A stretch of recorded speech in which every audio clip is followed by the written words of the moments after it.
আচ্ছা আমরা রেডি হয়ে গেছি ঢাকা হোটেলে যাওয়ার জন্য। হাই গাইস, বল হাই গাইস। उसे नहीं आता बोलना। এটা আমাদের বাসা।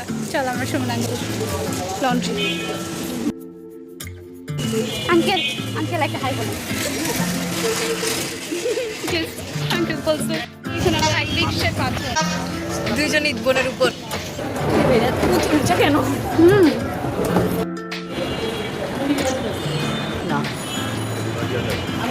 তো চলে এসেছি আমরা ঢাকা হোটেলে নাস্তা করার জন্য।